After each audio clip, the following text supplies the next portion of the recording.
Hello YouTube, LJ Draco here. Um, Basically, I was going to talk about a couple of things before I do this video. If you're watching my channel, you know what this video is for Saturday anyway. But before I get into that, I just want to say thank you to two people. I'm going to start off with my missus first. If you've watched the two videos previous to yesterday's one, I was wearing a dragon t-shirt. She bought me that for, I think it was Christmas last year.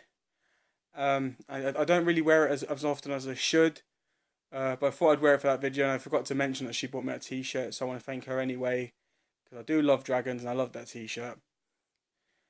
And the next person I'm going to thank is a good friend of mine, Arthur, because if you've been looking at my channel, you would notice that I've got new channel art and a new profile picture for YouTube. I'm just going to get into that a bit. Basically, I'm going to apologise to Arthur first because I tried to make the entire channel art fit in the box, and I've done everything I can. And as soon as I make it perfect, it says that the picture's too small, and I try and do it again. It says the picture's too big. So this is the best I could have got the channel art. Profile picture fit brilliantly. Happy with that. And also, I did try and use the logo you made for me as my watermark for my videos, as you can see. But yet again, I tried to make the watermark big, and it just wouldn't. It kept saying it was too large. So I'm sorry. I have tried using it down there, but even so, because of you, you've now made my subscribe button easier to click on during my videos now. So if people do watch my videos, they can just click on now your artwork, and they'll subscribe. But that wouldn't be possible. The new artworks, new channels. I mean, I'm going to put little pictures of the artwork I'm using for my channel that he sent me in this video. They're just going to come up randomly around me. You'll see all the different images that I have been using. You'll even see a clearer image of what's down there. But thank you so much. Like I said, I did try and do the trademark bigger, but because I said it wouldn't, it now looks like it's just a tiny scythe. But basically, yeah, you'll see the image. Anyway, let's get into this video. We all know what it is, and it is...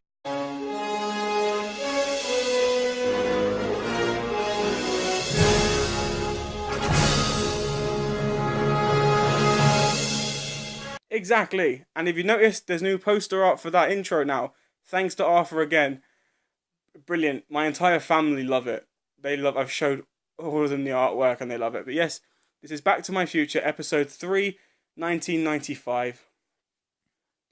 So this year for movies was kind of a weird year because there was a lot of really good movies that came out, but there was 3 that stood out to me. And they're all completely random to each other. Let's start off with a movie that, let's say, blew up in the action genre for America, and it is now America's most treasured movie. I don't think it's the UK's, I don't think it's anywhere else in the world it's like as big as it is in America. All I know is that this is definitely a American adored movie. And that is Die Hard, which has obviously Bruce Willis and Alan Rickman, the late Alan Rickman, and it is a brilliant movie because not only is it an action movie, it has got comedy in it, and it's also set around Christmas. So it's weird because this movie does settle into 3 different categories in one movie, which is why I can see it being such a big popular movie. So it's great, so it's not, you don't just watch it if you fancy an action. It's like you can watch it around Christmas and still class it as a Christmas movie. You can watch it when you're in the mood to watch a fighting film. And, and if you feel like having a few laughs, it's got comedy in there too. So it's brilliant for all 3 of those things. That came out on May 19th in 1995. I'm pretty sure it's got more loved over the years than it did when it first came out. I'm pretty sure it has. But yeah, it is a great movie. Next up, on July 14th, we were introduced to probably one of the best live-action kids movies to date, and it is Indian in the Cupboard. Which, when you're a kid, when you watch that movie, it's like watching Toy Story, but like from a real perspective. Because everyone, when you watch Toy Story growing up, you're kind of like, oh, Toy Story, toys that come to life when you're not in a room, woohoo! Like, everyone used to leave their rooms and try and come back in and see if they were moving. But in this movie, it was, he put them in a cupboard, locked the door, unlocked it, and then they just became real. Now, I'm not doing reviews for these movies. I'm just talking about the movies that came out in 1995. But I was going to try and find a picture, and if I found it, it's going to be here. If I haven't found it, there's just going to be a sad crying face. Hopefully I found the image. It's where he puts like Darth Vader, Robocop, a dinosaur, and all these different toys into the cupboard, unlocks it, and all having this like epic battle between each other. It was really cool. But yet again, I said it was one of the best live action kids movies to be released, growing up. So for me, that is on a personal level is a great film. The final film is a very unspoken about movie that is absolutely hilarious. If you haven't seen this, I hope you do go and see it. This came out on the 22nd of December, and that is Dracula Dead and Loving It with Leslie Nielsen. Oh my god, it is absolutely hilarious. It's like a parody of the Dracula with Gary Oldman in it. So it's like the same film but parodied.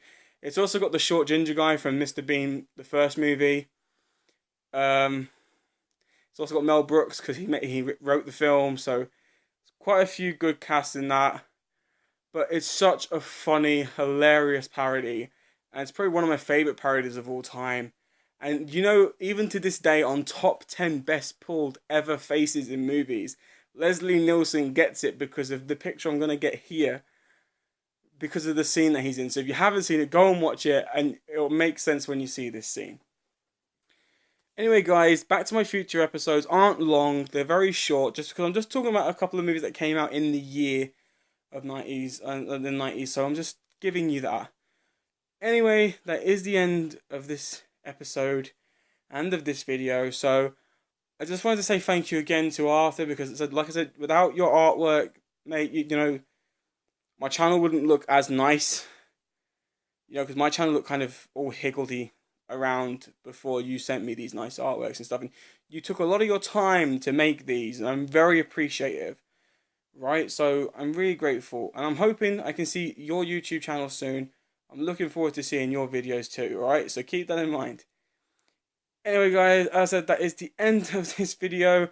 If you enjoy these videos or my previous videos, please show your support by clicking that subscribe button. And don't forget to strike the like for future videos. And I will see you guys next time. By the end, keep watching till the end because one of his other artworks are going to be used for the ending. So, see you later.